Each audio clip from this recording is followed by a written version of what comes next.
That morning, the air on Ashford Ridge didn't seem to carry a single breeze. The maple tree outside the shelter gate stood still like it was holding its breath. Even the sound of the garbage truck backing into the service lot seems muffled, like it had been swallowed by the weight hanging over the whole place. Inside the main wing of the animal shelter, no one spoke loudly.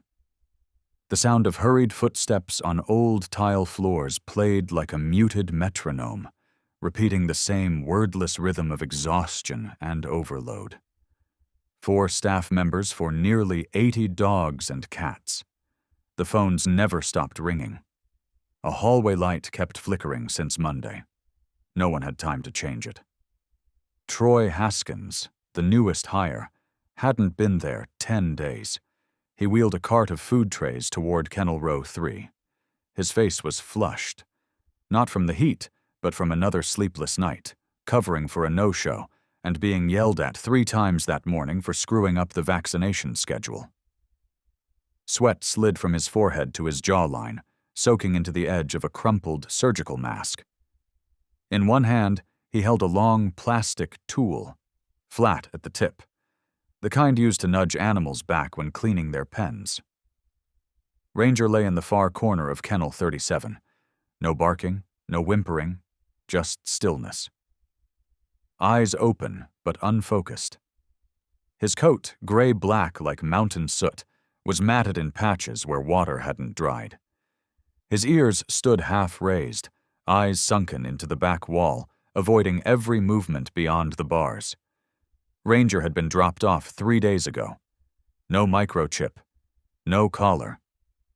His most telling trait, the violent flinch whenever someone walked by too fast. Troy sighed and glanced at the schedule taped to the window, then slapped his hand against the metal bars. "Get up. I don't have all day." The ranger didn't move. His eyes stayed locked on some shadowed place in the corner. Troy's grip tightened around the plastic rod. He struck the bars harder. Nothing. He scowled and kicked the doorframe, hard enough to send Ranger's water bowl splashing across the concrete. "I said get up!" Troy snapped, his voice tense with frustration, buried beneath layers of fatigue and thin patience. He crouched down, reaching into the kennel, intending to grab Ranger by the scruff and haul him to the side. But the moment his hand breached the space, Ranger recoiled, his entire body tensing, limbs slipping against the slick tile. And then, the slap landed. It wasn't loud, but it was colder than metal on stone. Ranger let out a sharp, clipped cry that caught in his throat. He curled tighter against the wall, tail tucked so far under it nearly vanished. His eyes flew wide, staring at nothing. His entire body trembled in pulses, like something long buried had just cracked open, somewhere far, somewhere. Old, somewhere cruel. Troy stood there a second longer, then walked off, dragging the plastic stick across the floor behind him. He muttered something under his breath, but a flicker of fear flashed in his eyes, because that moment wasn't meant to be seen. What Troy didn't know was that the security camera mounted in the top corner had been recording for 3 minutes. And today, the power hadn't gone out. In the dim, flickering light of a faulty tube overhead, the frame captured every detail, slowly, as if even time itself had stopped to witness. The ranger didn't howl, didn't growl, didn't spring up in rage like people expected German shepherds to do. He simply folded in on himself, like a worn cloth whipped into a corner. His spine pressed against the cold tile. His tail vanished beneath him. One front paw lifted slightly, then fell again, like he didn't know which part of his face he should try to hide. Kennel 37 was so still, someone peeking through the window might have thought it was empty. But within that tangled gray coat, a being was still trembling. Not from pain, but from a fracture of memory, of commands once drilled in, of sirens that used to make him bolt upright in the night, of a hand that once patted him gently after every mission, now striking that same face. The camera kept rolling. Tier 4 data storage retains footage for 2 weeks before auto-erasing. But because of what would follow, this video would never be deleted. It would be extracted, frozen frame by frame, played back in slow motion. Some wouldn't be able to watch the whole thing. Some would sigh from the courtroom gallery. And somewhere, someone would watch this and never look at a dog the same way again. But for now, that morning, no one knew. No one looked at the ceiling. No one glanced toward Kennel 37. No one came close enough to ask, "What just happened in there?" Ranger stayed curled in that far corner. Just another nameless intake. With a fresh name, a short intake form, and a faded note scribbled in blue ink. No chip. No response to name. Displays signs of trauma. There are wounds that make no sound, and there are creatures who don't need to bite to make you shiver when you remember them. And in that corner, on that morning, Ranger began the story of a dog no one wanted to remember, but would soon become a name the entire nation would never forget. Around midday, when light finally filtered through the dust-smudged windows on the east side, Lila Monette pushed open the steel door to the main hallway of the K9 wing. Red ink still stained her hands. This morning's anatomy lab had stretched 3 hours dissecting artery models. She hadn't eaten, but she walked straight to the back wing, the one she'd requested to manage since last semester. The one where pain had no words, but once you listened, you never walked away. Kennel 37. The moment she stepped across the threshold, Lila stopped. No barking. There were no scratching sounds, no tongues sliding across metal bars, no soft tapping of claws on the tiled floor, the kinds of sounds she'd long grown used to. There was only a smell. The smell of breath held back, the scent of tension that couldn't dissolve. The quiet, lingering panic dogs often carried when they were on the edge of giving up on humans entirely. Lila slowed her steps. She crouched. No calling out. No tapping the cage. No sudden movement. She simply sat back against the wall across from Kennel 37, about 5 steps away. And then, she saw those eyes. They weren't the eyes of a stray. There was no anger, no pleading, no begging for food or help. It was a gaze that had once been trained to wait for a command. A gaze that knew how to wait, but no longer remembered what it was waiting for. The ranger didn't growl, didn't twitch. He just looked at her. Not for long. Not with obvious effort. But long enough for Lila to know that behind the dusty gray coat wasn't just a body left hungry. It was a shell, one that used to hold something of great worth, a life that once had purpose and had been stripped of it. Lila glanced down at her feet. Her socks were still smudged with dirt from running to the parking lot. Her mind drifted back to that morning's class. Cold plastic models, quiz questions about canine neurological responses to stress. But no textbook had ever described a look like that. A look from a dog who once served, but now no longer knew who he was. She unzipped her backpack, pulled out a small pouch of training treats. She didn't toss them in, didn't say his name, just placed one outside the kennel door, then returned to her seat. Ranger didn't move, but his lower lip twitched slightly, and his nose, just a little, edged toward the scent. That was the first response he'd shown in over 4 hours since the slap that morning. Lila knew then. Something was wrong. Not the kind of wrong where a file gets mislabeled, the kind of wrong where the truth is being hidden. And in that moment, amid the dull hum of the overhead fans and the slow shift of sunlight across old tile floor, a second-year vet student and a nameless dog met for the first time. No barking, no greetings, just 2 presences crossing paths. And that would become the beginning. of a story the world would one day remember as the Shadow Case, and the investigation that rewrote state law. By the end of her shift, Lila still hadn't left the rear hallway. The other volunteer students were already gone. Only the sound of a hose spraying down the catwing echoed faintly through the corridor. The light in the hallway had turned a soft amber, reflecting dimly off cracked floor tiles that had seen too many years. She stood at the pressed wood intake desk, where new arrival files were stacked in clear plastic sleeves. Her fingers flipped through them, each page oddly familiar, and now suddenly, somehow, hollow. Every animal had a tag number, intake date, estimated weight, age, fur color, and identifying marks. But Lila wasn't looking for a dog's record. She was searching for something that didn't line up. Ranger, file number 5147. Intake 3 days ago. Notes. Male, intact. No microchip, no collar. Found near the Highway 21 bridge, close to midnight.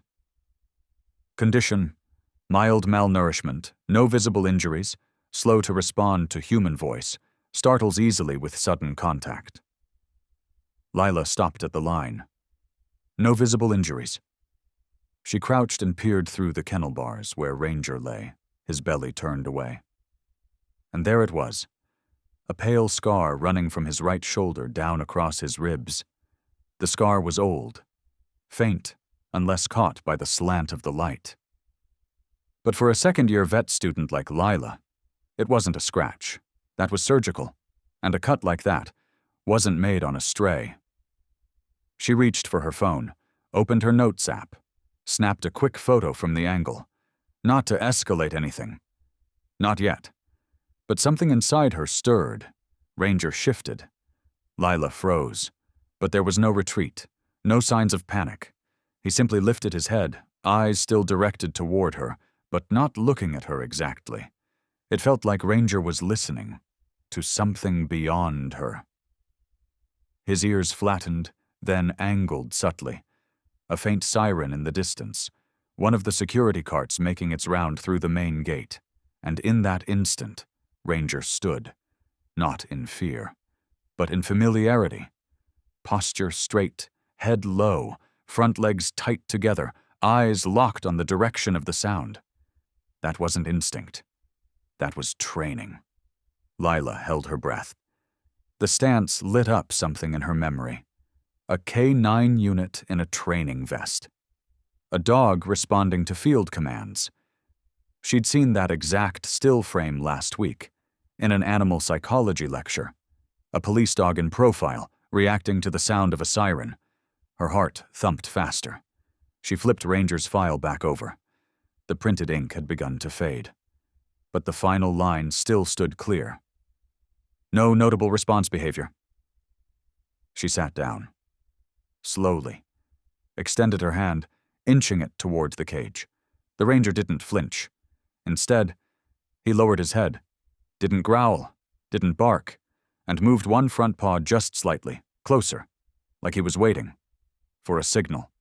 For a command. A command Lila didn't know. She drew her hand back, closed her eyes, tried to recall. Directional hand cues, basic law enforcement K-9 commands, short, clipped English words. No tone, no emotion. Then it slipped from her lips, barely above a whisper. "Shadow!" Ranger jolted, eyes wide, pupils flared, and in one sharp motion he stepped back, not in fear, not out of pain, but like that name had once meant survival. Lila gripped the intake form tighter, gaze locked on him. He'd lain back down again, but now he wasn't facing the wall. Ranger, or maybe Shadow, was looking at her. Not like a shelter dog, but like a soldier, recognizing the voice of a world he used to belong to. Lila didn't move for a long time after that. She didn't speak, didn't write anything else. She just sat there, watching him, letting that gaze burn its way into her memory, like a code she didn't yet know how to break. At exactly 5:32 p.m., Lila stepped out of the back hallway. The intake form in her hand was creased and warm from the heat of her palm. Her phone buzzed 3 times, notifications from her class group chat. Lila ignored them. She rolled the intake sheet and slipped it into her lab coat pocket. Then she dialed a number from memory. "You in the lab?" she asked. The voice on the other end sounded mildly surprised. "Yeah, dissecting deer antler samples. Why? What's up? Something urgent?" Lila lowered her voice, leaning against the wall just outside the admin office, where the reception was strongest. "Do you remember that paper last year? The one about dogs that were stolen and couldn't be traced through their chips?" There was a pause. "You mean the ghost dogs?" her friend said. "The ones that had records, had ID numbers, then just disappeared, only to turn up again in other shelters with new identities?" Lila nodded, even though he couldn't see her. "I think I'm looking at one." Silence on the other end. "What's the tag number? Do you have it?" 5147, she replied, then hesitated. "But the name might be wrong. I think his real name is Shadow, and I think he's K9. A sharp inhale. "Damn, if that's a K9 unit, and it vanished from the system, it could be a deep erasure. They either deactivated the chip internally or, worse, surgically removed it and rebuilt the whole profile. Have you checked the abdomen?" "I saw a scar," Lila whispered. "And his behavior, it doesn't match a stray. You got anything?" Typing noises clattered through the line. Her friend was already searching. A moment later, his voice slowed. "There was a case 2 months ago, internal report. A K9 dog named Shadow went missing during a night training drill near the state border. Officer in charge was named Elijah Granger. No body, no blood trail, just gone in the woods." Lila held her breath. "And one more thing," he added. "The dog was trained for synthetic chemical detection, high-level security classification. If someone took him, it wasn't for a reward." She turned. Toward the kennels. The late afternoon sun lit the bars in slanted gold. Ranger, or Shadow, was still there, lying quietly, wide awake. "I need a photo," she said, "of the real Shadow." "ASAP. I'll get it to you within the hour," came the reply. Before she hung up, Lila asked one more thing, something she almost couldn't believe she was saying. "Do you think someone's using shelters to launder identities?" The pause was long, weighted. "I don't just think so," her friend said. "I'm sure. This isn't the first time." His answer landed like a soft knock on the door of everything she thought she understood, stirring something deep inside her, like a thin layer of dust getting blown off an old instinct. And Lila knew. She couldn't wait any longer. When she returned to the kennel wing, the hallway was quiet as ever, silent in the way only exhaustion can make a building feel. The flickering tube lights cast uneven blotches across the stained cement floor. Ranger was still in his corner, not growling, not fleeing, but also not asleep. She knelt, pulled open the bottom drawer beneath the staff station. A handheld microchip scanner lay inside. No one was there to question her. Or so she thought. Lila carefully inserted the battery, then sat down near Ranger's kennel. She held the scanner up gently and spoke softly. "Just checking something, okay?" The Ranger didn't move away, but I didn't lean in either. She adjusted the scanner to default frequency, slowly passing it over his neck and shoulder. No beep, no flash, no signal. She tried the spine, the elbows, the belly, nothing at all. She slumped down, chilled, not with fear, but with a kind of gut-level certainty that wrapped around her like wire. If her friend was right, the chip was gone. But how? An idea flickered. Lila switched on her phone flashlight, angling the beam through the bars. Ranger tensed slightly but didn't pull away. she whispered. "Just let me look, please." The light passed through layers of thick gray fur. And then she saw it. Just below the silvering patches near the junction of the neck and shoulder, a faint scar, small, faded, but surgical. Not a scratch, not something from a scuffle. This one had been stitched, clean, precisely cut like only a surgical blade could do. Her hand trembled. She sat back against the wall, knees up, breathing shallow. The scanner slipped from her lap to the floor with a soft thud. She didn't even notice. Her eyes were locked on that scar, and then Ranger looked back at her. This time, there was no fear in his gaze, just endurance, as if he had waited quietly, patiently, for someone to finally see it and understand. Lila took in a breath as deep as her chest would allow. She didn't know what this was turning into, but she knew now. This was no ordinary rescue. As the sun began to sink behind the ridge, the office windows at Ashford Ridge tinted the light into something like old honey. Lila sat at the outdated computer, her fingers hovering over the mouse, then pulling back, as if it were something fragile that might crack open at a touch. Inside the state's internal record system, there was one tab few volunteers ever dared to open. The list of K-9 dogs reported missing or deceased during active duty. Most cases were closed hastily, a few marked unconfirmed, others simply forgotten. She typed, "Missing K-9 unit, filtered to the Northwest Idaho region, time frame, last 3 months." The list appeared, longer than she had expected. Her cursor moved slowly, her eyes scanned each line. Every name hung like a question mark above a file too thin for what had likely happened. And then she stopped. Shadow, K-9 Unit 34F, Federal Tactical Response Force, disappeared 9 weeks ago during a night exercise in the Salmon River Mountains. No final signal from GPS. Reports stated the collar was found severed. Nobody. No blood. No surveillance footage. The trail had simply vanished. Attached was a photo. Lila enlarged it, leaning back as it loaded. On screen was a German shepherd, seated on the right side of a man in a Navy uniform, sitting tall, ears alert, eyes steady.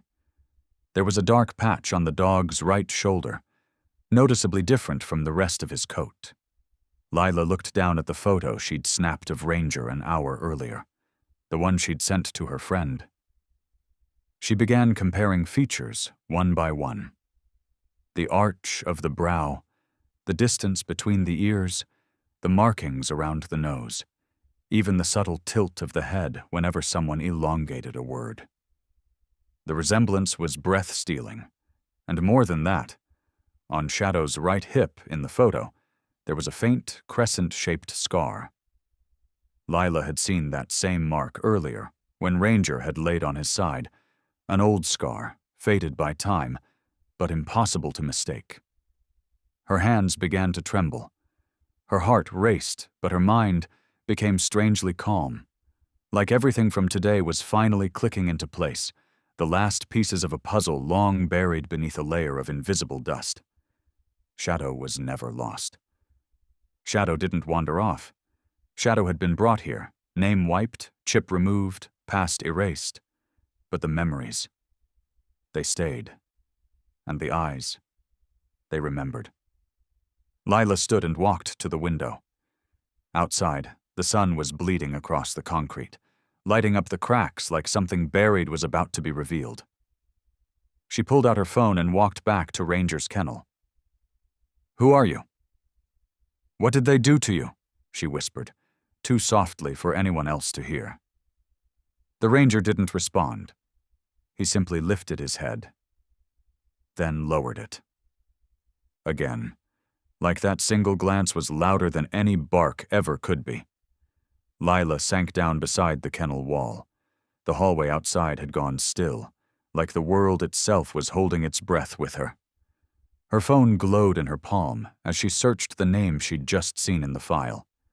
Elijah Granger. K9 handler on record for Shadow.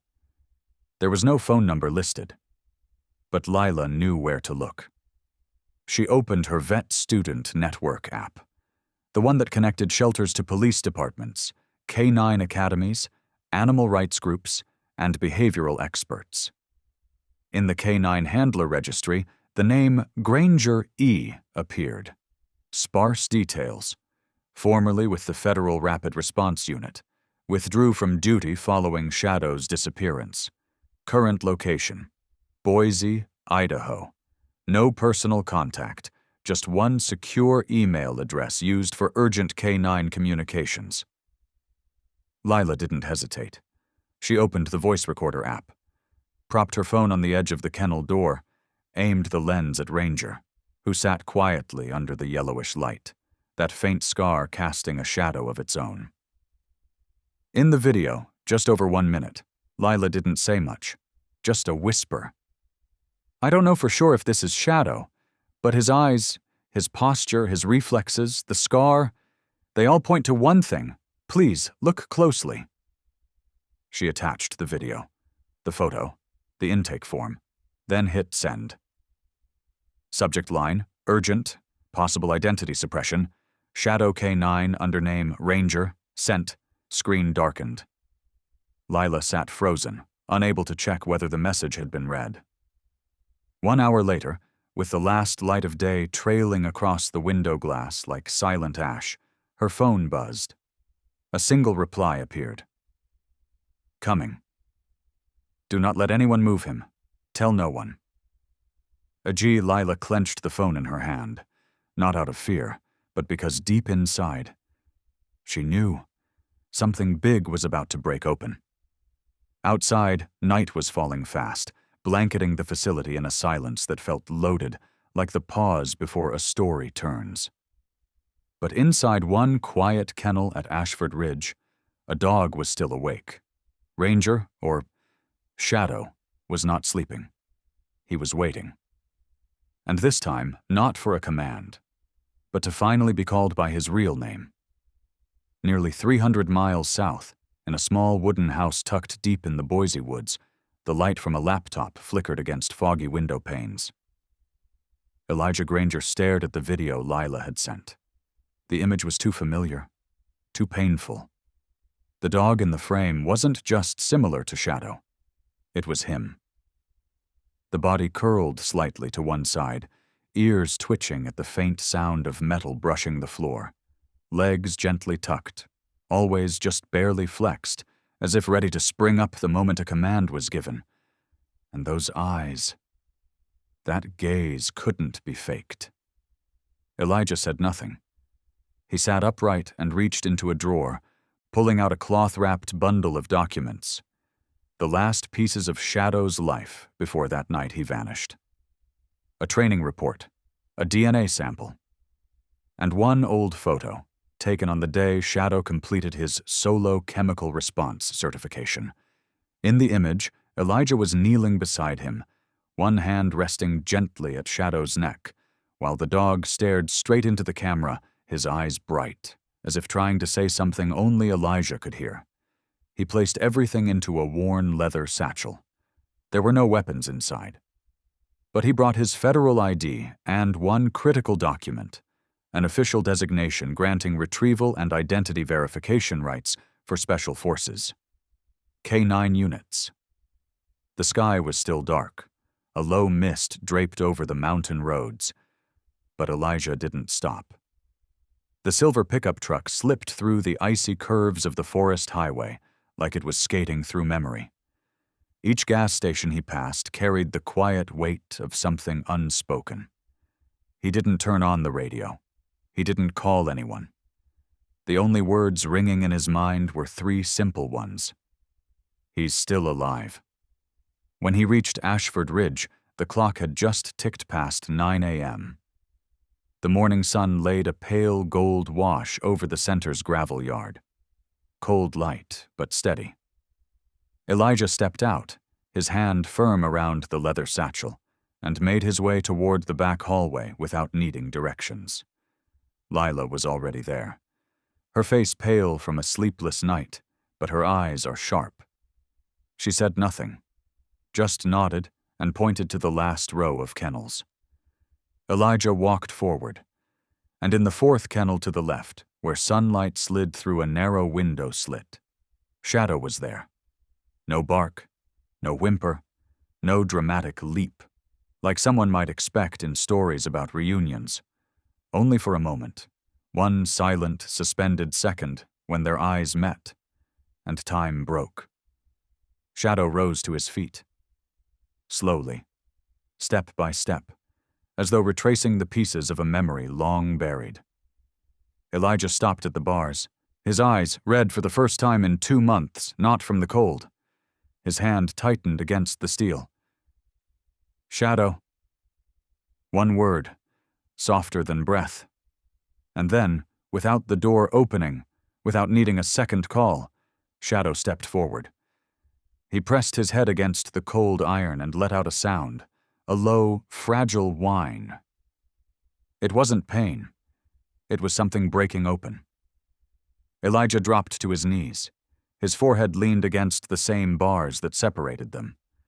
His hand trembled as he reached into the few inches of space between them. You came back. Lila turned away, not because she couldn't bear it, but because some moments are too sacred to witness through human eyes. Outside, a breeze passed through the dry grass of the yard, lifting a few dark leaves into the air, and in a narrow space once, thought to be the end of a forgotten warrior's life, 2 souls who once belonged to each other, finally remembered who they were. Elijah Granger stepped deeper into the south wing of the shelter. His boots creaked against the old tile floor, each step echoing in the breathless silence. Lila didn't walk beside him. She stayed back, letting the moment belong to someone else entirely. The row of kennels looked the same as ever. Pale yellow light spilled onto the cracked walls, casting long, distorted shadows that layered over each other like memories that hadn't quite settled. Fourth from the end, Ranger lay curled up tight. His head rested flat against the cold concrete, ears folded back, spine trembling in soft, steady pulses. He didn't look up. He didn't stir. He just trembled. Not from cold, but from something beginning to rise inside him. Elijah stopped. He didn't tap the bars, didn't say a word. He simply took one step, then another. Ranger lifted his head. Slowly. So slowly. His eyes opened little by little, as if time itself were needed to confirm whether the light in front of him was real or just another old dream that never came true. And then, his gaze met Elijah's. A single moment, stretched longer than a command, longer than a howl. Time stopped. Ranger's ears pricked up, his front legs tucked close, his shoulders tensed, his pupils widened, then flickered, like a wave hitting memory. There was no cue, no voice. Ranger lunged to his feet. The body that had once looked drained by silence suddenly surged with fierce life. Ranger lunged toward the bars, paws clawing lightly at the floor like he was trying to rip apart whatever invisible wall still separated the past from the now. A sound came from his throat. Not a bark. Not a growl.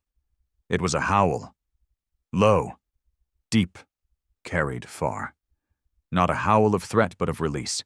As if every ounce of pain, every silence, every hidden wound from the past 2 months had finally found a way to speak. The entire row of kennels shook.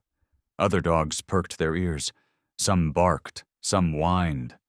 But all of them stepped back, giving space to that voice, raw and old and sacred. Elijah dropped to his knees, forehead pressed against the bars, reaching out through air like it might let him touch what he thought he'd lost forever. Shadow. One word. Ranger. No, Shadow, howled again. The sound shattered something, not just in the air, but in minds and memories and truths long buried. Lila bent her head, unable to stop the tears. Even the staff on morning duty, who happened to be near the corridor, froze in place.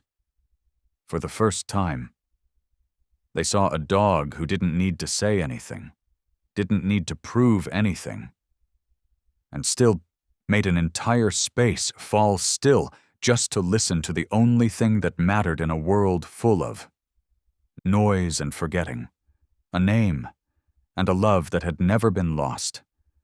Lila didn't try to hold it back. She stood there, arms slack, tears slipping down her cheeks one by one, as if even she had been called back from a place she didn't know she'd wandered. She didn't know why she was crying. Maybe relief, maybe heartbreak, but more than anything, because she was witnessing something rare. An old greeting spoken again, without a single word. Behind her, a few staff members stood frozen. One covered their mouth, another awkwardly pulled off their glasses to wipe them. No one moved, no one spoke. Only Elijah, who now had the kennel door open, crouched low. Shadow didn't bolt, didn't leap. He walked forward slowly. Each step felt like a stitch pulled tight in the fabric of memory. Then he stopped in front of Elijah and sat, just like he had been trained to do, but this time not out of duty, out of trust. Elijah opened his arms. No hesitation, no protocol. He wrapped them around Shadow's neck and pulled him close, like anchoring a piece of himself he thought was gone. His forehead rested against the top of Shadow's head. His voice was hoarse, not loud, but it carried. "I thought I'd lost you, brother." One sentence, 6 words. But it held more than any report, any investigation, or any press conference Elijah had ever faced. Shadow closed his eyes. There were no tears, no redness, but his shoulders trembled, just enough to tell the truth. As if, in that one breath, he was letting go of everything, letting go of the days spent locked up like a discarded object, letting go of the slaps, the shouting, the rough hands dragging him like he was broken, letting go of the need to pretend he was still okay. No one held up a phone. No one recorded anything. Because that moment wasn't meant to be shared. It was meant to be remembered. Lila turned away, placing her hand gently on the doorframe. Her eyes fell on the paper list taped to the wall, the name Ranger still printed on it. But she knew. From this second on, that name meant nothing. Shadow had come home. No paperwork, no chip, no official confirmation needed. Because his eyes, and the arms of the man holding him, were proof enough. Not long after, footsteps echoed from the end of the corridor. The center director, Mr. Malden, appeared, face rigid, one hand still holding an unfinished phone call. His gaze swept across the room, pausing on Lila, then settling on Elijah. "I think we should keep this quiet," he said, voice low and strained, like someone trying to find a door in a windowless room. "It's just an oversight, a few administrative errors. We'll update the files. No need to escalate." Lila straightened. Her palms still held the damp trace of sweat from the cold kennel bars. Her eyes didn't flinch, but something behind them lit, quiet, steady, and growing. "It's not a mistake," she said, every word sharp as a pin. "And you know that." Mr. Malden stepped closer, lowering his voice. "You're a student. This isn't your place." "Shadow was a federal K-9, she replied, standing firm. "And now he's on a list of abused strays inside a facility you're running. I'd say it's exactly my place." The air frozen. Elijah rose. He placed one hand gently on Shadow's back, his eyes still locked on Malden's. His voice was low, calm, like thunder kept behind clouds. "If this is a mistake, then I want to see every intake record from the past 6 months, including undocumented arrivals, including chip logs that were disabled, including security footage from the lot on the night of the 14th last month." Malden took a step back, then another. No one said a word, but everyone could feel it. The surface was starting to crack. Elijah pulled out his phone. He didn't look at the screen. He just scrolled to the most recent call list. A name appeared. 2 letters. F.O. A contact meant to be used when all other options were gone. He turned and walked down the narrow hallway behind the main office. No cameras, no staff, just shadows. The call connected. A low, measured female voice answered. "Granger? This is Elijah," he said. "I need to open an emergency investigation at Ashford Ridge. Possible trafficking of retired K-9 units. I have physical proof and a witness. Does it involve Shadow?" Elijah didn't answer right away. He looked back at the kennel, where Shadow sat with his head resting against the wall, exhaling like he had finally laid down a burden no one had seen. Until now. "Shadow's back, but I'm afraid he might not be the first." There was a pause. Then the voice on the other end responded. Brief, clear, unshakable. "We'll be there within 24 hours. Don't let anyone leave the facility." Elijah ended the call. Outside, the sky hadn't darkened yet, but the wind had shifted. It was colder now, tighter, as if the world itself could feel it too. The coming storm wasn't in the clouds. It was underfoot, in the cracks between old floor tiles, where so many silent paws had passed, never leaving a trace. Just 6 hours after the call, 3 black SUVs with federal plates rolled to a silent stop outside Ashford Ridge. No sirens, no flashing lights, no announcements. But the weight of every footstep that entered was impossible to ignore. The federal task force was small, 4 people, 3 men and 1 woman. Among them, an internal affairs investigator and a representative from the Idaho State Prosecutor's Office. All in plain clothes, all with badges tucked beneath their coats, and all with one purpose: find the breach. Lila stayed where she was as they entered. The front office. Elijah didn't take his eyes off Shadow, who remained in the kennel at the far end of the hallway, door unlatched but unmoved. Neither of them needed words. Just being close was enough. An hour later, the center's digital records were locked. Internal servers were backed up, and all security camera files were extracted for verification.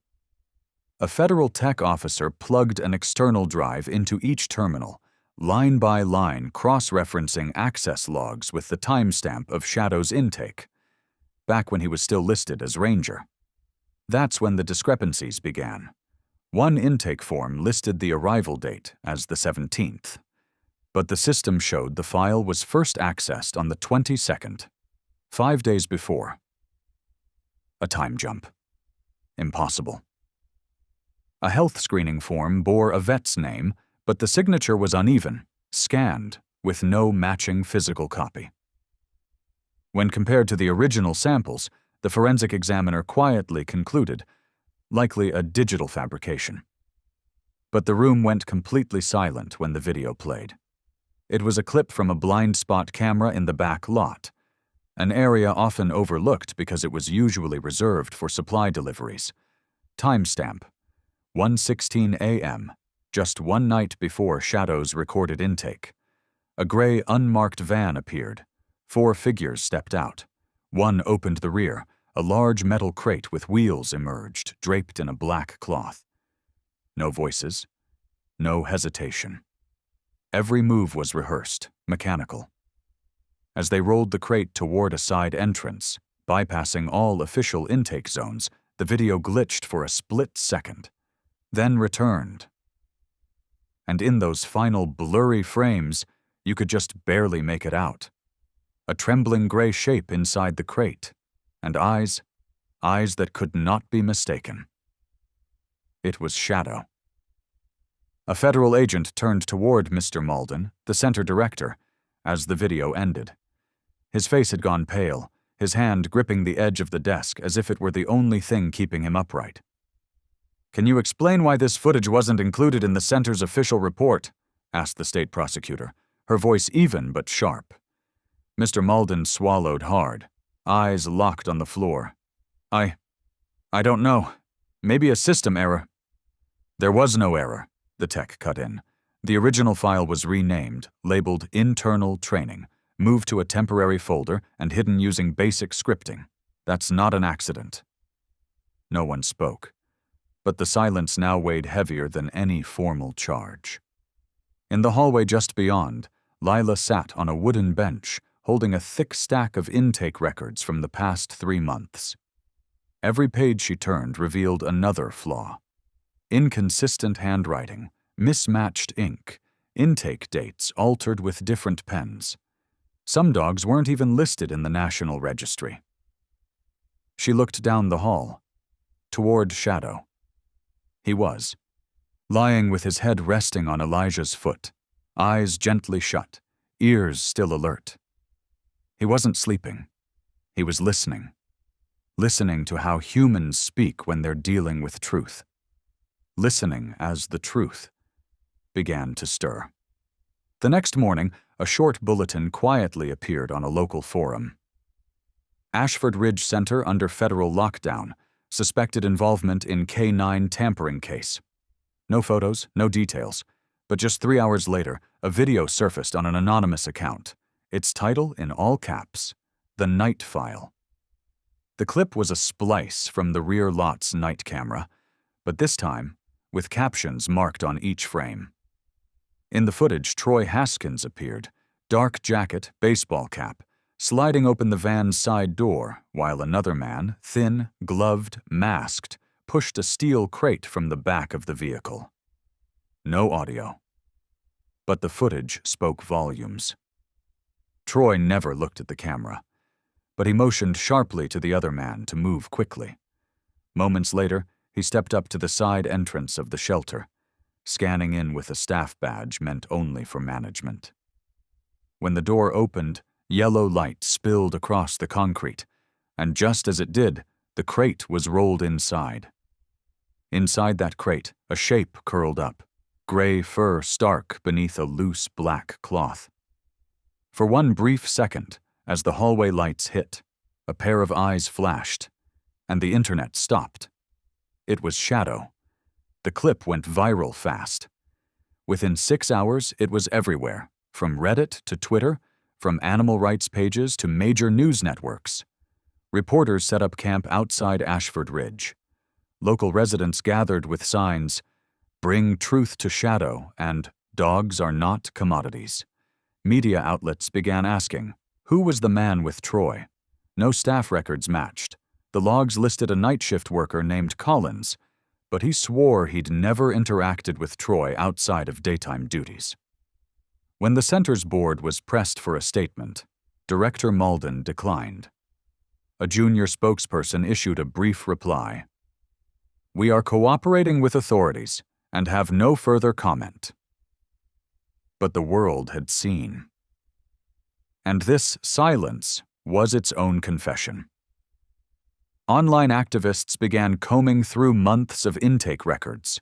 Volunteers from the nonprofit Voice for the Voiceless launched a campaign called One Dog, One Question, urging the public to submit any details about animals taken in at Ashford Ridge and later reported missing or untraceable. Elijah sat watching his phone screen, scrolling through thousands of comments posted beneath the video. Some shared memories of seeing Shadow at past demonstrations.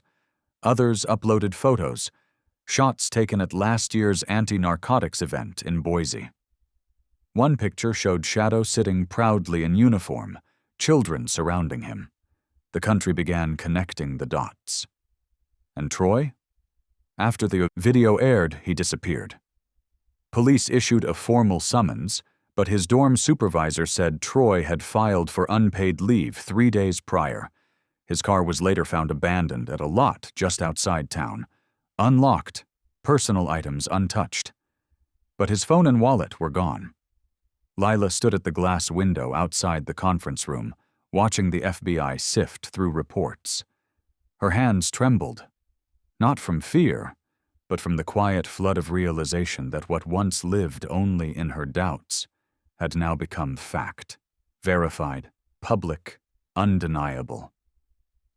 But she knew it wasn't over. Because the scariest part wasn't Troy, wasn't the video. It was the knowledge that there might be more. More dogs like Shadow. Intake by night, stripped of name and number, and not all of them would be lucky enough to come back. Shadow opened his eyes, looked at her, as if to say, "You're right." The road ahead was long, but at least now, someone was listening. That afternoon, as the sun tilted low behind the trees that bordered the shelter, a small group quietly assembled outside Ashford Ridge. No red megaphones, no chants, just handmade signs, whiteboard, bold black letters, "Justice for Shadow." At the center stood a girl, no older than 8, clutching the leash of a golden retriever. She said nothing, but her eyes held a message more powerful than anything the adults had dared to voice. Dogs are not tools. They are not expendable. Then came a second group. Then a third.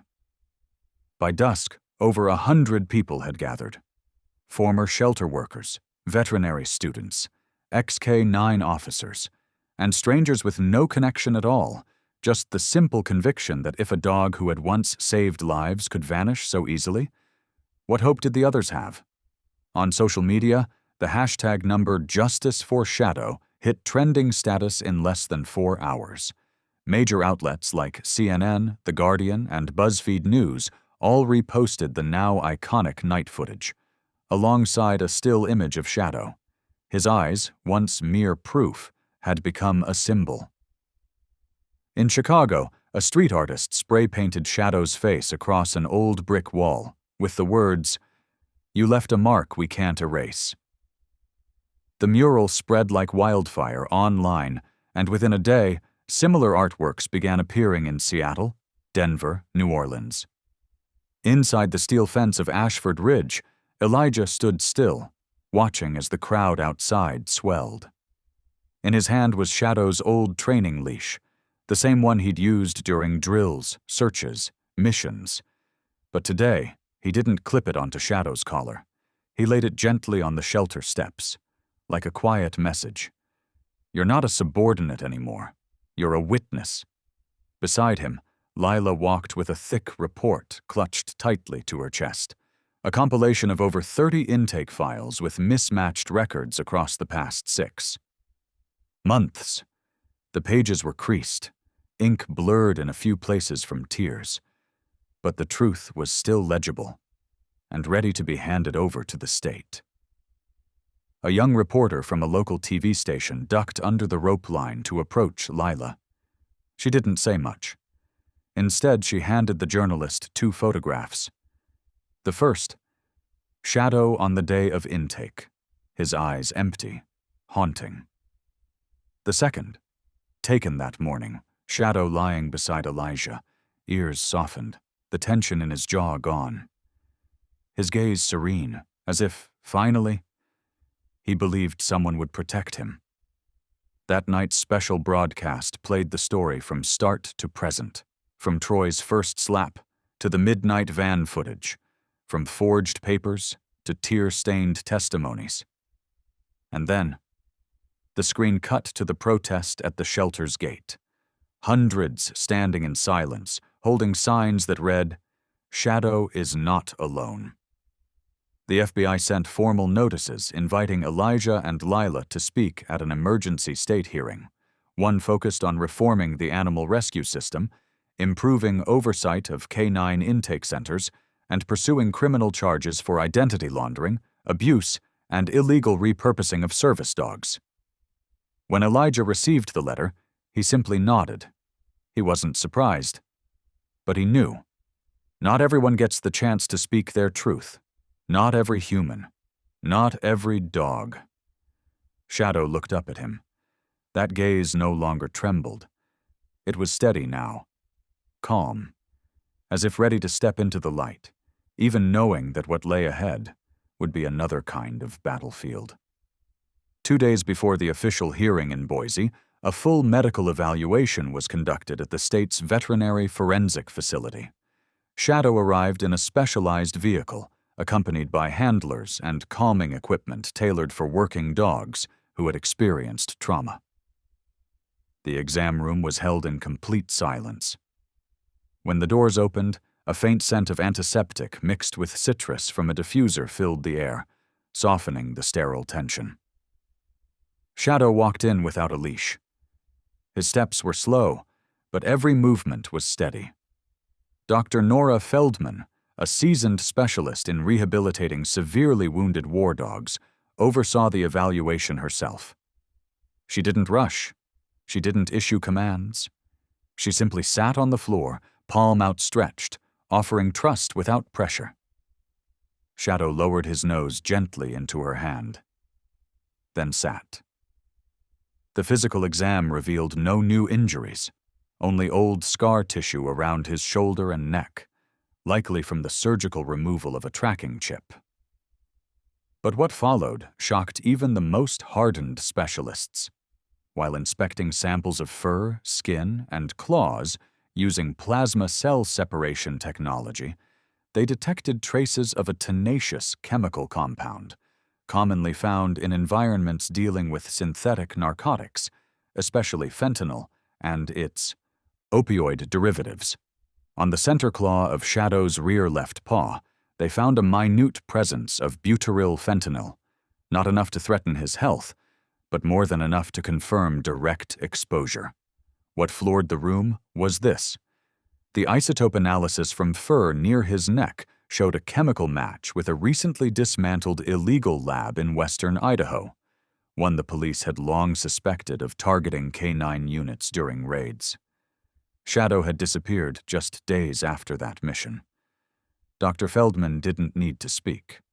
She plucked a single hair that had fallen onto her coat, placed it in a specimen bag, and quietly wrote 2 words on the label. He was there. Elijah stood beyond the observation window, arms crossed, eyes fixed on every small movement Shadow made.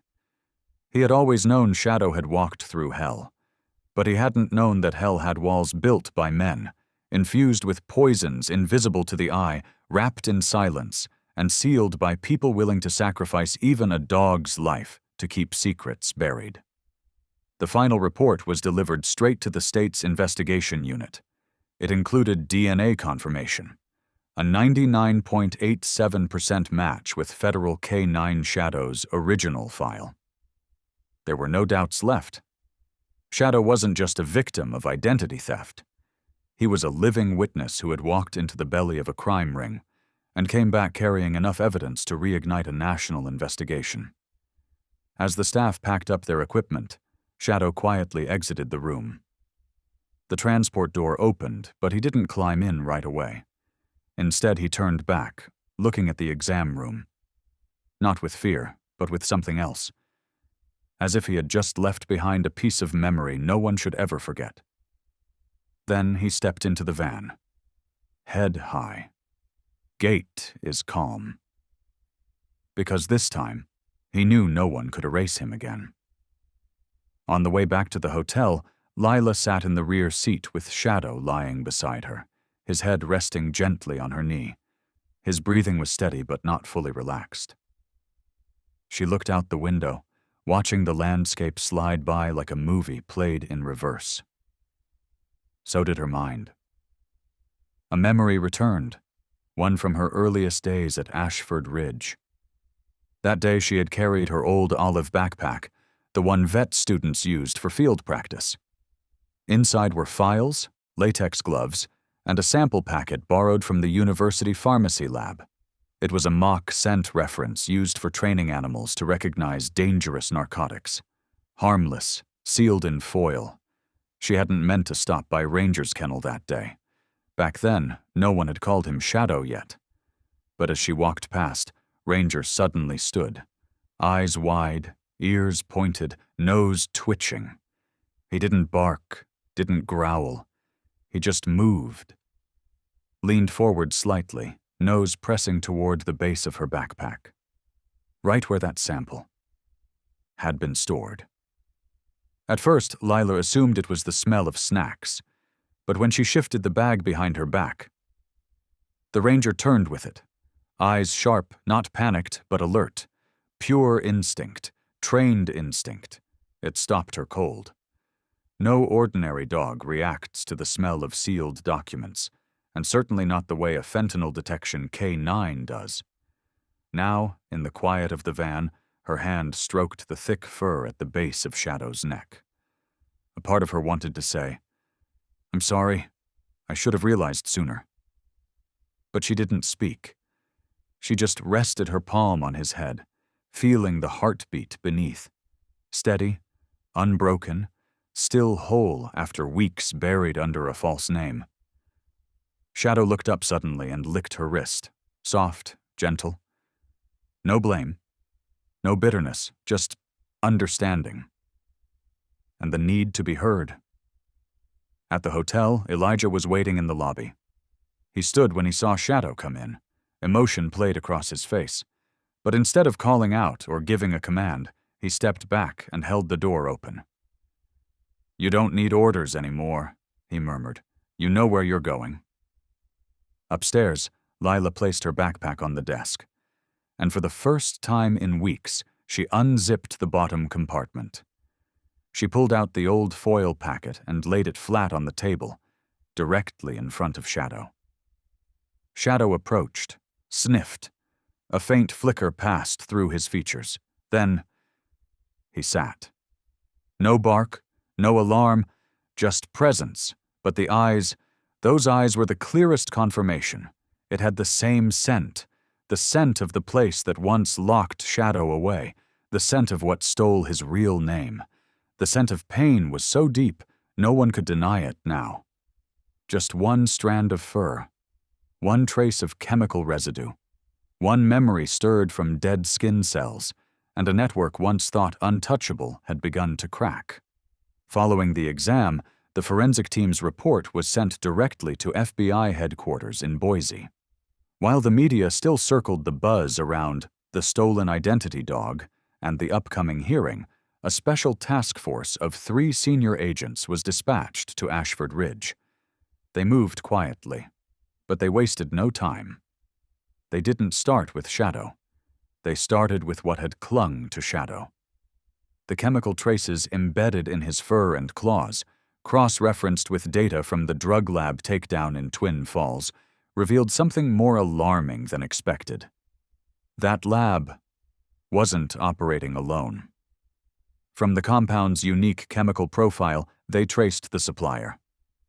From the supplier, they found a temporary storage hub. And from that warehouse, they uncovered connections to 2 other rescue centers in northern Idaho, both of which had reported unusually high numbers of stray intakes within the past 6 months. Their records bore disturbing similarities, handwritten intake forms with no official vet verification, stray dogs delivered by unidentified individuals, and most chilling, every delivery was linked to one common thread: a man, a city commissioner, responsible for overseeing animal welfare budgets, Thomas C. Hanley. What once seemed like a bureaucratic name on city paperwork had now appeared across 3 facilities: Ashford Ridge, Green Hollow, and Maple Crate, like a shadow stitched into every authorized intake process. The FBI didn't kick down doors. They started quietly, interviewing former volunteers who'd seen unmarked trucks arriving late at night, employees who'd been abruptly fired after asking too many questions about special dogs, veterinarians who were denied access to medical records during intake evaluations. During a closed-door session at Ashford Ridge, Lila was asked to re-verify intake logs from the past 3 months. What she found chilled her. At least 4 dogs had been present by morning, with no record of who brought them in, no names, no admissions. But now, she knew. Those dogs didn't come from the street. They came from wherever Shadow had returned from, a place of silence, of systematic transfer, of surgical memory erasure. They bore the same signs: old scars under fresh fur, nervous flinches at sharp noises, the frozen gaze of dogs who'd once served but no longer remembered who they were. And Shadow was no longer just a survivor. He was a warning, a living scar. proof that the prettiest paper trails were starting to crumble under the weight of public scrutiny. Another video surfaced, this time not from a rescue center, from a security camera outside Hanley's office. It showed a man in a low-brimmed hat, face obscured, handing a thick envelope to Hanley's personal assistant. The date on the footage: 2 days before Shadow arrived at Ashford Ridge. The internet ignited. The hashtag #JusticeForShadow evolved into #OpenTheFiles, then #HowManyMore. Thousands of users shared their own stories: missing dogs never found, odd changes in adoption records, animals transferred out with no follow-up. But this time, no one was calling it a coincidence, because Shadow had shown the world how truth could be hidden, not in headlines or reports, but in a claw, in a fallen hair, in a silence too heavy to be accidental. And the FBI? They were only just beginning to pry that door open. It was early autumn. The trees in front of the Special Veterinary Rehabilitation Center in Boise had just begun to shed their leaves. Pale sunlight filtered through their thinning branches, quiet and gentle, like the secrets long buried beneath layers of concrete and bureaucracy. In a small room tucked behind the admin wing, a whiteboard leaned slightly off-center against the wall. And standing in front of it was Lila Monette, gazing at the first sketch of something she never thought she'd have the courage to write. It wasn't a scientific report. It wasn't clinical research. It was a call, a plea. And it began with just 2 words: let's listen. She called it the Revival Project, a rehabilitation and emotional healing center for dogs who had been abused, misused, forgotten, or trained for the wrong reasons, or worse, turned into tools of war. At this center, there would be no choke collars, no harsh yanks on the leash, no banners screaming obedience through domination. There would only be soft music, warm light, and a human voice calling their names, not commanding them, and at the heart of it all was a dog who didn't have to prove anything anymore. Shadow. In her proposal, Lila made it clear: Shadow would not be a trainer. He would never again be an adjustment tool. Shadow would be something else, an emotional anchor, not to train, but to exist. To let dogs once threatened with fists know that a creature erased from memory could be called back by name. To show that wounds left unspoken didn't mean they were invisible. That silence could still mean survival. Elijah read the proposal just after midnight, alone in a hotel room with Shadow curled beneath his chair. He didn't say a word, just reached down and laid a quiet hand on Shadow's head. A small pat, not out of habit, but as if to ask for Shadow's consent. Shadow shifted slightly. He didn't move away. He didn't change spots, but he changed posture, resting his head on Lila's leg as she nodded off at the desk beside them. The next morning, the 3 of them walked into the Idaho State Animal Control Office. Before a 7-member board, Lila stood, hands slightly trembling, but her gaze steady. No one should be defined by their trauma, she said, and dogs, like Shadow, don't need to be retrained. They need to be trusted again. One board member raised a skeptical eyebrow. You think a dog who's been through abuse can help heal another dog? Lila paused for a moment. Then she turned and looked at Shadow, who sat calmly beside Elijah, observing the room without barking, flinching, or shrinking back. Shadow stared directly at the board member who had spoken. No one understands pain better, Lila said softly, than a soul that survived it. And if his presence can make just one other dog stop trembling, then yes, I believe that's already healing. After the hearing, the 3 walked through the Central Park. Children played on the grass, an elderly woman tossed breadcrumbs to a flock of pigeons, and amid it all, Shadow lay beside a tree, one ear alert, his eyes half closed. As if claiming a sliver of silence for himself, a space where the world no longer hurts. Shadow wasn't a symbol. He was a creature, still breathing, still walking, still giving, even after having so much taken from him. His first day at the rehabilitation center for abused dogs passed quietly, just like his presence.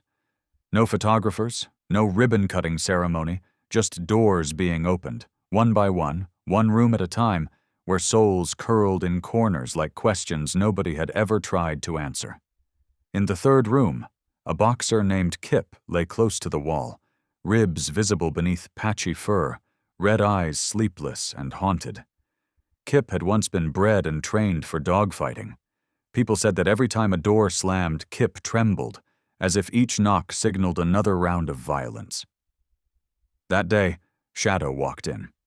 No leash, no command, just step by step. Slow, deliberate, as though each paw print was an offering of space, as if he were telling Kip, "Take your time, I'll wait right here." Kip didn't look, didn't howl, didn't growl, didn't run either. He just shrank slightly, turning his face toward the wall.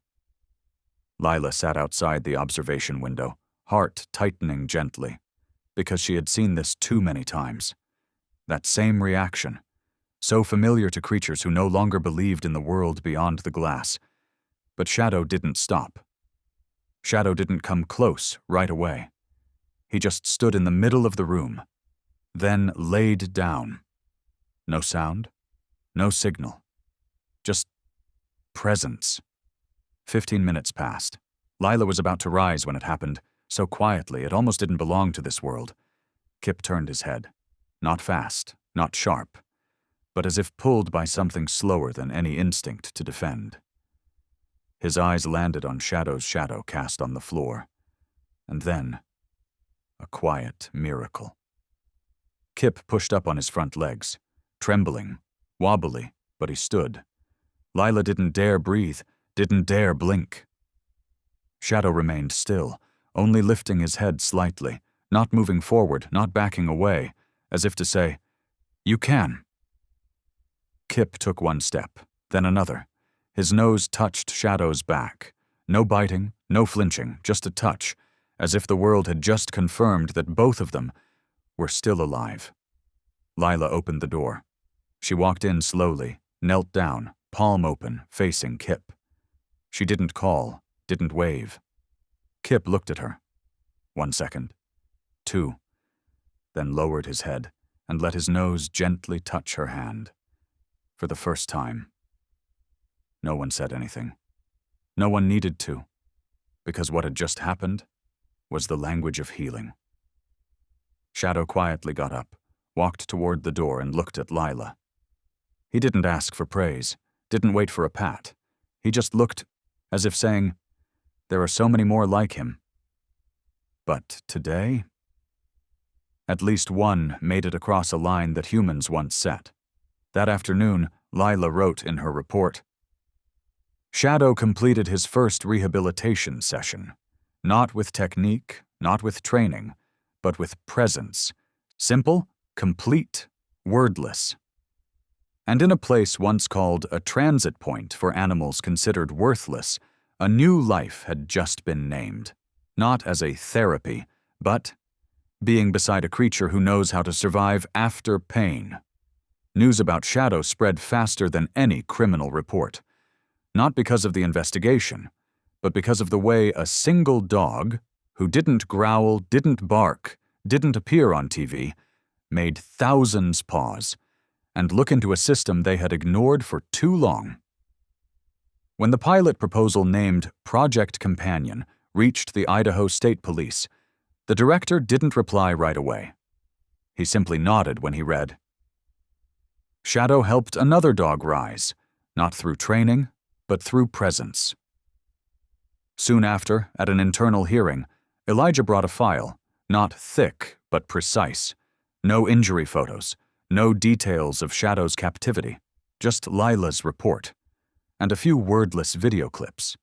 13 board members watched. No one asked anything. One person finally said, "How many more Shadows have we not yet named?" And just like that, in a quiet vote, the Shadow Project was officially approved, becoming the first national rehabilitation program to feature a dog whose identity had once been erased as a therapeutic guide. Not long after, a bronze plaque was installed in front of the newly built recovery center in Boise. Not a formal image of Shadow sitting upright, but one where he lay gently, head slightly lifted, looking at another dog rising from fear. Below that image were just 4 words: "You helped me try." On the day of the inauguration, hundreds gathered from neighboring states. No banners, no big speeches. But when Shadow walked out beside Elijah, steady, even steps, everyone in the hall rose, not out of ceremony, but out of gratitude. Shadow walked slowly, the same deliberate pace he took the first time he entered a kennel, quietly listening to creatures who had never been asked, "Does it hurt?" A 10-year-old boy in the front row, wearing a gray hoodie, tightened his grip on his mother's hand. He had once lost his dog to abuse. The mother didn't speak. She just placed her hand on his shoulder. And in that moment, people no longer saw Shadow as a service dog. They weren't thinking about chemicals or lawsuits or trials. They simply saw a creature who had once been blindfolded, deceived, erased, buried, now standing in the brightest place, surrounded by people who had forgotten. Sometimes it's a dog who becomes the clearest witness to human compassion. And in a move without precedent, the governor of Idaho signed a decree declaring Shadow the first canine trauma mentor to be officially entered in the state's public service records. No applause followed, no slogans.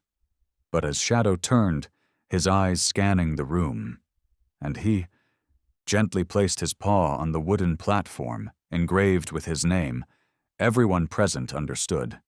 The name Shadow was no longer just a lost file.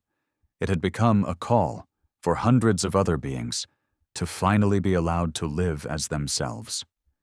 The courtroom doors swung open at exactly 9 a.m. Morning light spilled in, quiet, pale, and golden.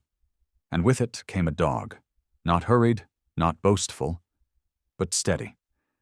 Next to the dog walked Elijah, white shirt, plain vest, no badge, no name tag, just a single silver star pinned gently to his left chest, a gift from his father, once the sheriff of Jefferson County. Dozens of camera lenses turned in unison, tracking each step Shadow took. Not out of curiosity, but because they all knew. Shadow wasn't a witness. He wasn't the main character either. Shadow was the reason this courtroom had been opened at all. Judge Lydia Grant sat high above the room. Salt and pepper hair, eyes firm but not sharp. She looked down and locked eyes with Shadow. No barking, no growling, just a look. As if he knew. This was the first time. The things no one ever listened to might finally be heard.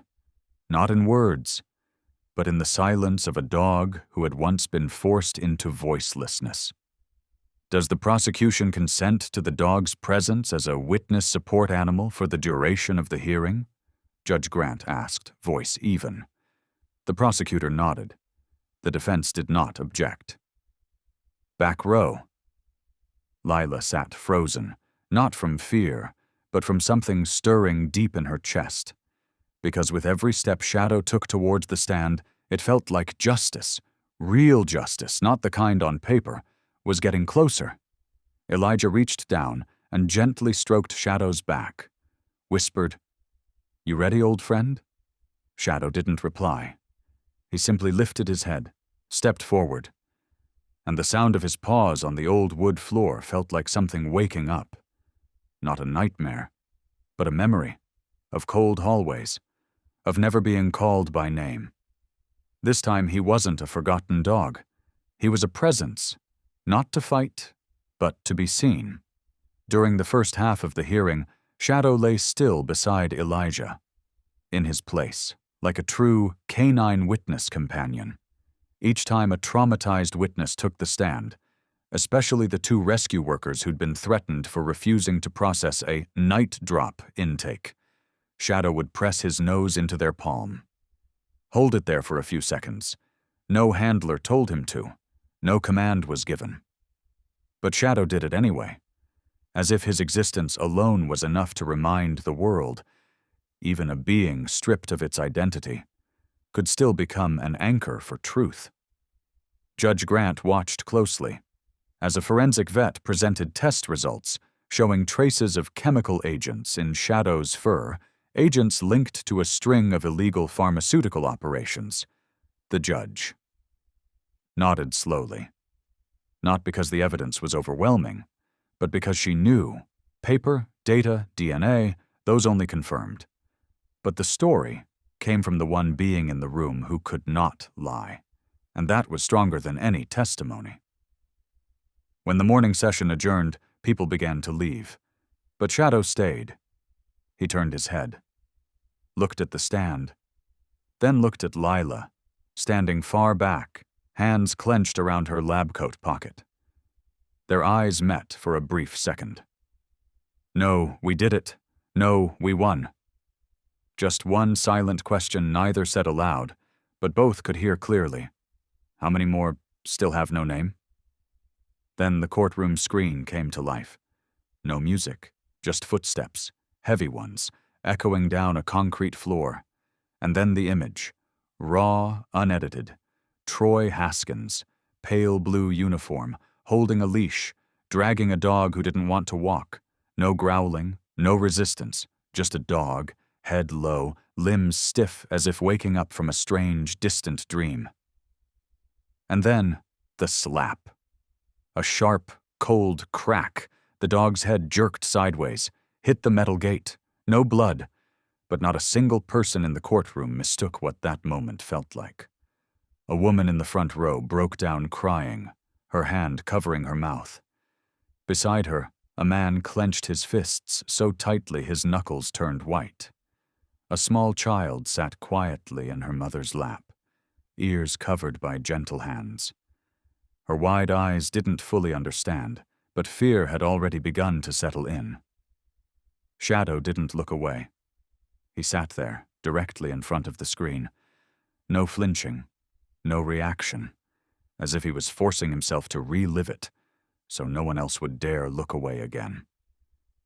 In the hallway, Lila froze. She knew that video. She had been the first to recover it, pulled from a hidden backup camera no one thought still worked. But now, in front of hundreds of eyes, in front of cameras broadcasting live, it was no longer internal footage. It was evidence of something deeper than just abuse. It was about indifference, silence, and a trust so thoroughly broken it had to change names, change cities, even change species, just to survive. Elijah closed his eyes. For the first time in years, he felt helpless. Not because he failed to stop it, but because a part of him had believed, if you train well enough, if you build enough trust, no one would ever hurt Shadow. He was wrong, and that mistake now played out on the screen, a silent indictment with no need for words. A sob escaped from the right side of the gallery. A journalist, one who had reported on dozens of animal abuse cases. This time I couldn't write a single line. She lowered her glasses, wiped her eyes, her colleague's camera tilted downward. No one asked her to stay professional anymore, because pain like this didn't need language. Judge Lydia Grant gave a subtle nod to her clerk. "This court will recess for 30 minutes, she said, her voice even, but her gaze wavered just slightly. "To allow everyone here to fully and humanely absorb what we've just witnessed. No objections, no one moved, only silence, not out of shock, not out of horror, but because something so small could change people forever." As others slowly stood, Shadow remained seated. He didn't turn, didn't leave. He sat still, in the middle of the vast courtroom, like a monument to truth, a silent demand that all who once looked away must now face what they chose to ignore. One slap, one dog, and a nation forced to open its eyes. During the break, a clerk handed new documents to Judge Lydia Grant. Just a slim folder. Pages clipped together neatly. Not many. But enough to make her pause, read carefully, then glance toward the prosecution. "Would you like to present this now or wait until the end of testimony?" she asked, quiet but firm. The prosecutor stood. "Now, Your Honor, because this is no longer just an animal abuse case. It's a small-scale money laundering operation and a falsified intake system designed to legalize combat dogs." Judge Grant nodded for the screen to be turned on again. This time, no video, just still images, scanned financial records from a company called Dominion K9 Solutions, a private contractor supplying working dogs to security firms across the southern region. There it was. Troy Haskins' name. Listed under Field Training Performance Bonuses. 2 transactions, each close to $7,000, from the same funding source. The transfer dates matched exactly with when Shadow, by then renamed Ranger, appeared at Ashford Ridge. "We tracked the GPS on the van from that night," the prosecutor continued. "It stopped for over an hour at a Dominion K9 training facility, 42 miles west of Ashford Ridge." Shadow's medical records were also reviewed. The scarring near his shoulders and neck? Not emergency surgery, but a deliberate procedure. One meant to remove the government-issued K9 identification chip. Every piece fit, like the final corners of a puzzle. The dog had been stolen. Bleached, entered into a rescue center as unclaimed, then held until the day came for him to be legally sold to any buyer looking for a pre-trained working dog. Lila's fingers tightened around the hem of her lab coat. She wasn't an investigator, just a vet student, a young woman who once looked into a pair of eyes that didn't belong to any ordinary dog. She never imagined she'd be the one to crack open a federal case. Shadow still didn't move. He just sat there, as if he knew today there was no need to howl, no need to prove anything, because everything he had once suffered in silence was now speaking for itself, and no one could ignore it. Elijah looked at Lila, then at Shadow. "Just like mine detection dogs," he murmured. "They don't defuse the bomb, they just show us where to look, and let the humans decide what to do next." Lila didn't answer, but her eyes were rimmed red. In the final argument, the prosecution asked the court to charge Troy Haskins, not just with animal abuse, but with bribery, falsification of intake records, and aiding in the unlawful transport of military-grade working dogs for violent purposes. When the clerk read out the list of co-conspirators, one name sent murmurs rippling across the room: a city finance commissioner. He'd once overseen funding for Ashford Ridge, and quietly had been a financial backer for Dominion K9. A firestorm erupted across social media. But Shadow didn't know any of that. He remained at the witness stand. Still, head tilted slightly, as if listening for the sound of justice, not sirens, not headlines, but the quiet weight of a verdict, unearthing truths long buried beneath bureaucracy and shame. No one apologized to Shadow. He didn't need them to. All he ever wanted was for someone to finally listen. And today, someone did. They listened to the truth. The courtroom glowed in the soft amber light of late afternoon. In the front row, Lila held her hands tightly together, her eyes still rimmed red. Elijah sat silently beside her, not because of the past, but because something in the present had just shifted. The judge adjusted her glasses with deliberate care. Then, clearly and calmly, she read aloud the findings from the Federal Legislative Committee. A new law would be passed. Its name, the Shadow Protection Act. A law named after a dog who was once deemed forgettable. Clause by clause, the act was outlined, mandating nationwide oversight of animal rescue centers, requiring independent evaluations for all incoming dogs, restoring identification systems through biometric tracking, and banning all legal laundering of working dogs without verified origins. And finally, a federal veterinary officer would now be required at every government-funded intake facility. Outside, flags stirred slowly in the evening wind, not flapping in triumph, but rising, quietly, steadily. Reporters whispered into their microphones, not to chase headlines, but as if they, too, didn't want to disturb the weight of this moment. A moment where one dog, who never barked, never bit, never resisted, had changed an entire system once thought untouchable. After the session, a coordinator from the American Animal Protection Agency approached Lila. She placed a gentle hand on her shoulder. "I used to believe our reports would just sit in drawers forever," she said softly. "But because of Shadow, someone finally opened that drawer." Lila only nodded. No words came, because deep inside she knew. Nothing needed to be said, not in the presence of a creature who had become a bell of reckoning, not through growls, but through eyes that knew where society was cracking. An hour later, the courtroom livestream had passed 10 million views. The hashtag # Shadow Protection Act swept across platforms. Photos of Shadow, calmly seated beside the wooden witness stand, were printed, taped on veterinary doors, rescue shelters, even bulletin boards inside police departments. No one asked what breed Shadow was, whose he was, where he once served. Because from now on, Shadow's name wouldn't be tied to a past. It would be tied to the future, one where no creature would lose its name, just because a system chose silence. The courtroom doors opened. Evening light poured in, as if the world itself was holding its breath, waiting for something irreversible to begin. Elijah stepped forward first, hand resting gently on Shadow's back.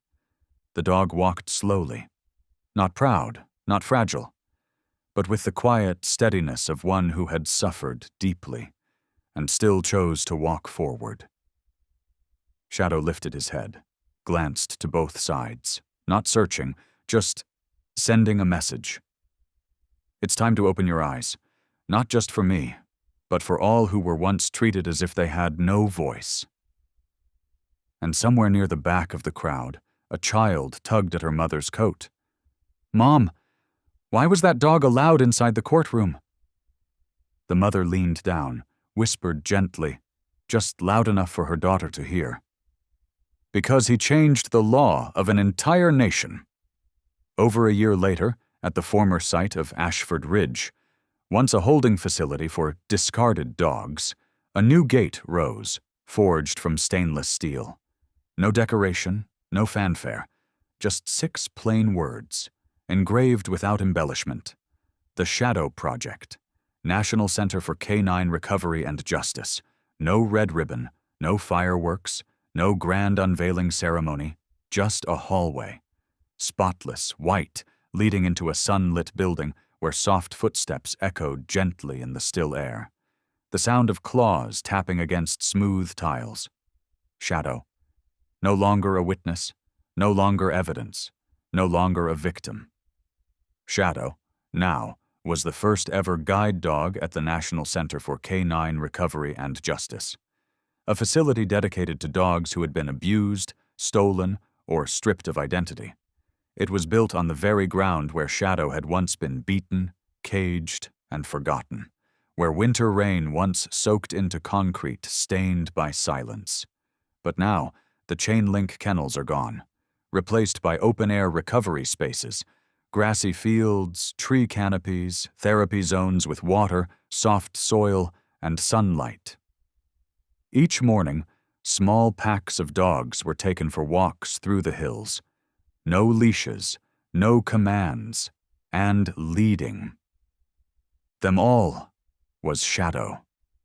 The way Shadow walked, not too fast, not too slow, set the rhythm for creatures who once didn't know where to go. There was one who hadn't stepped outside his kennel in 3 weeks, but the day Shadow stood waiting at his gate, he finally stepped out. Another flinched at every human voice until he saw Shadow resting his head on Lila's lap in the reading room, quiet, unafraid. And something shifted. The skittish dog tiptoed over, pressed his nose against her hand, and didn't run. Elijah never spoke Shadow's name lightly. He saved it for the moments when he gave tours to visiting students, interns, and behavior specialists. Shadow isn't a symbol of victory, he would say. Shadow is a reminder. Sometimes all it takes to save a generation is to truly listen. Lila was now the center's director of behavioral recovery. She dressed simply, no lab coat, no name tag, so that the dogs would feel like this was a home, not a facility.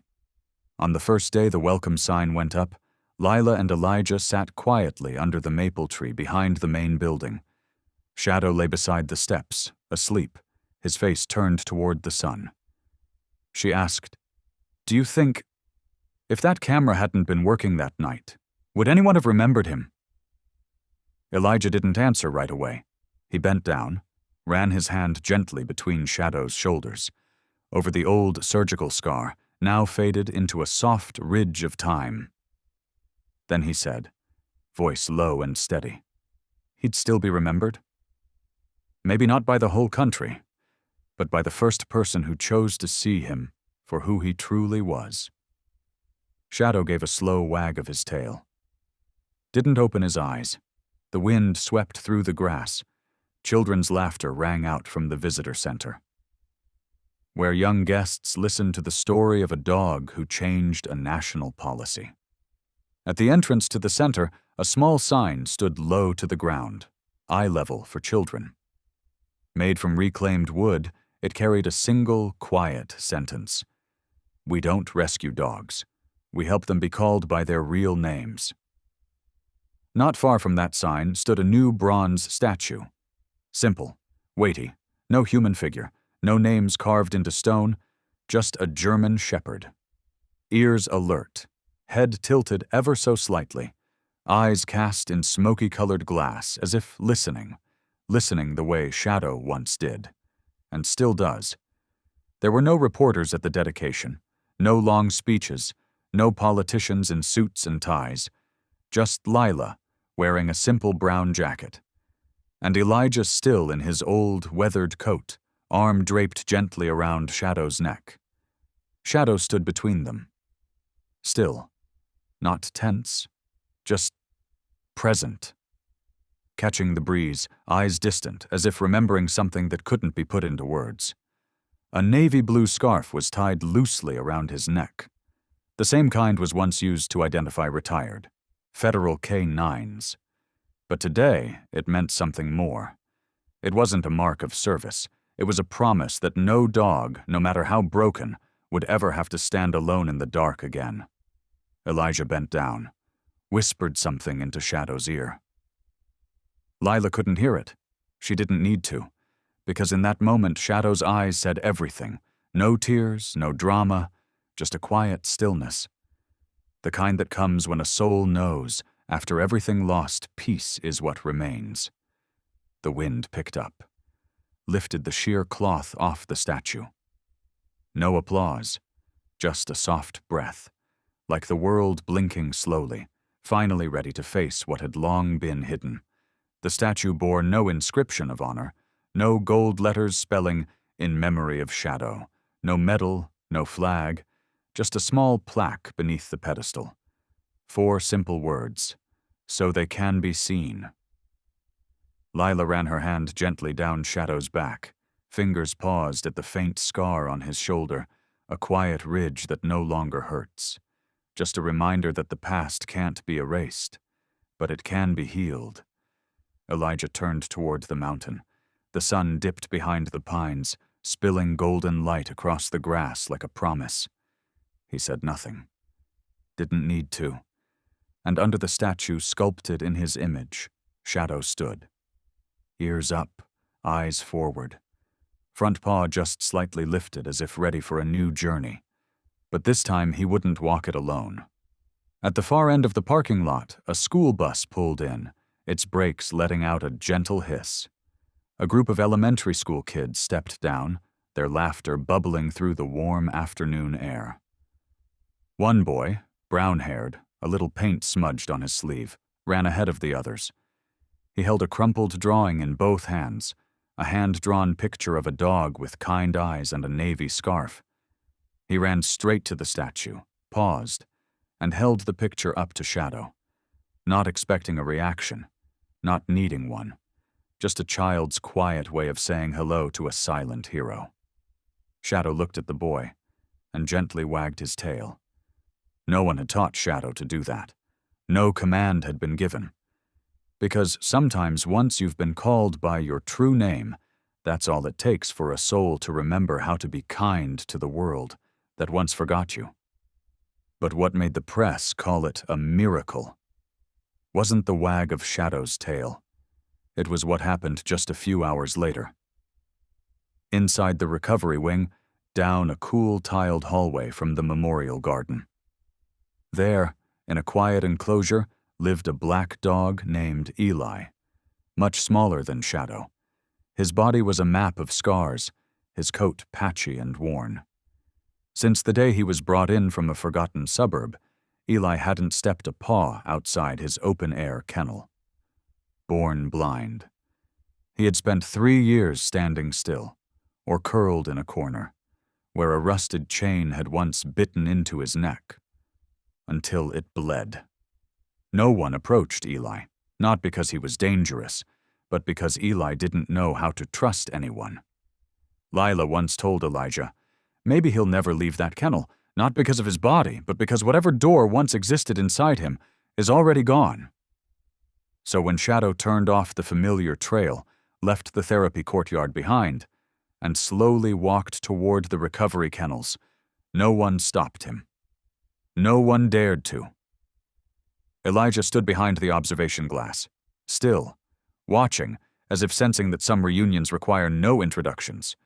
Shadow stopped at Eli's gate, didn't growl, didn't bark. He just stood there, silent, and waited. Eli didn't move at first. His foggy eyes stayed blank, but one ear twitched. Barely, as if something old stirred inside, something nameless. Shadow stayed put, then lowered his head, and took half a step back. A strange thing happened. That single step was what made Eli step forward, for the first time. The blind, battered dog, whose legs had trembled for years, lifted one paw, then another, then 3, until his nose touched the warm, thick fur of Shadow's chest. And everything stopped. No one clapped, no one spoke, just tears, and the breath caught in Lila's throat as she watched Eli, for the very first time, stand steady, without a leash, without a hand to hold, only the presence of another soul who had survived hell too. They didn't call it training, didn't write it into research, didn't brand it a method. They simply called it the Shadow Miracle. By the next morning, the moment had gone viral. A 14-second clip of Eli touching his nose to Shadow, then standing still, surged to over 12 million views in just 24 hours. Children drew pictures, adults wrote letters, and rescue workers, hardened by years of seeing too much, spoke the word recovery without choking on it for the first time in their lives. Shadow had no idea what he'd done. Eli had never known the world beyond steel bars. But that moment, bathed in soft morning light, inside a kennel built to hold broken things, where 2 survivors stood side by side, was enough to remind the world. There is no such thing as a hopeless creature, only those still waiting for another soul to arrive. And stand there just long enough. 1 week after that morning, Lila submitted her scholarship application, not because she wanted to leave, not because she needed a new path, but simply because a message had arrived that night from an old friend. The first person who once urged her to scan Shadow's chip. The message had no caption, just a link. University of Colorado just launched a special program in veterinary forensics, full scholarship, for candidates with field experience. If you don't apply, then who will? Lila didn't reply right away. She looked out toward the back garden, where Shadow lay beside a newly rescued pup from Texas, a nameless creature, still too wary to let anyone near, but today I quietly shared a water bowl with Shadow. Somehow, Shadow always knew how to do that. No command, no theatrics, just presence, in the right place, at the right time, just like he once made Lila look back at things no one else wanted to touch. She submitted her application at exactly 11:57 p.m. 3 minutes before the system closed. 3 weeks later, the envelope arrived. A thin folder, sharp black print on crisp white. Congratulations. You have been awarded a full scholarship to the Veterinary Forensics Program, University of Colorado. Elijah was the first person she called. He didn't say much, just asked, "You ready?" Lila laughed into the phone. "If I waited until I felt ready, I probably wouldn't still be here." And so, 2 months later, a quiet farewell was held in the courtyard of the Shadow Project. No special guests, no press, just a handful of staff, a couple who had adopted a 3-legged dog, and 3 souls standing in a quiet arc by the idling car. Shadow, Eli, and the nameless pup from Texas. Shadow didn't wag his tail. He simply stepped forward, rested his head on Lila's shoulder. Once. Long enough for her eyes to sting, but not long enough for tears to fall. He didn't need to say anything.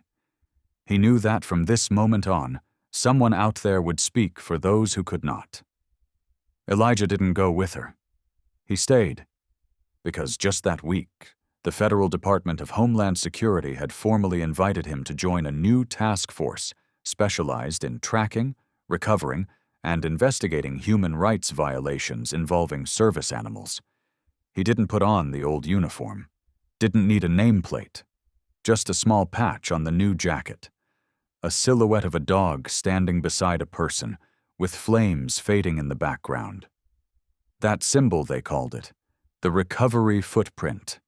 And through every new road being paved, from Colorado lecture halls to federal investigation rooms, there would always be one quiet creature walking beside them.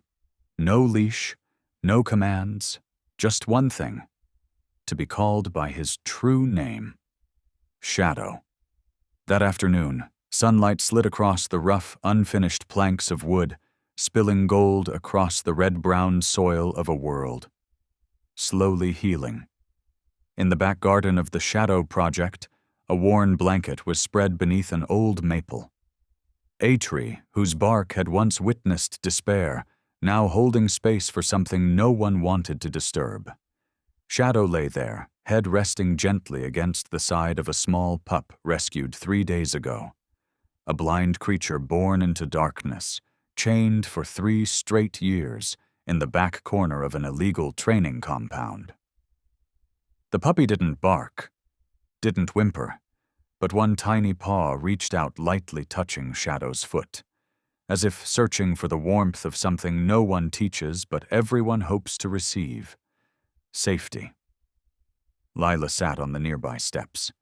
In her lap was the first notebook she'd ever used to document trauma recovery in severely abused dogs. But today, she didn't write. She just watched. Watched 2 beings who didn't speak human language, who had no voting rights, who'd never read a single word of federal policy, yet somehow changed how a nation treats the ones it once labeled worthless.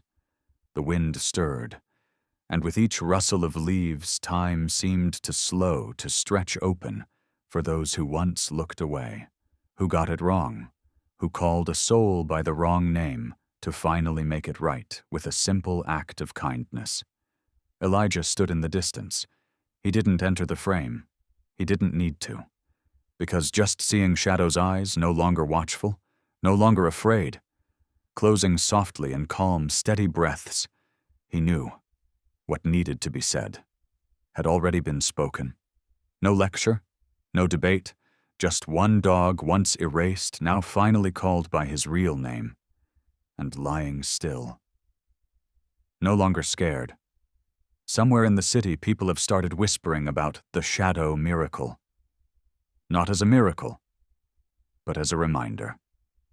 That in the rush of daily life, in the storm of noise and information, what most needs to be heard might come from a soul who doesn't speak at all. And what most needs to be believed is this: loyalty, even after it's been broken, can still guide a generation to heal. Not through words, but through presence. Dusk settles across the back garden. The little blind pup stirs, nuzzles deeper into the warmth of Shadow's fur. And Shadow, eyes still closed, gives his tail a quiet, gentle wag, as if to say to the world, "We're still here, still breathing, still loving, still waiting for hands that know when to reach out." Some stories don't end with applause or stage lights.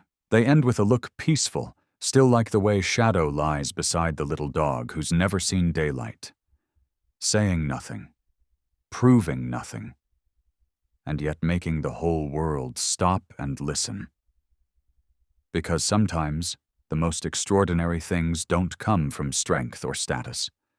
They come from loyalty, from kindness, and from the quiet, enduring grace of a soul that has forgiven what tried to destroy it. German Shepherds aren't just brilliant working dogs. They are symbols of resilience, of love that asks for nothing in return. And if you're watching this, just remember, every soul deserves to be called by its true name. And maybe, just maybe, your small act of trust, a gentle touch, a moment of listening could change the course of a life. And who knows, you might be the one to carry that story forward, with your heart and a dog.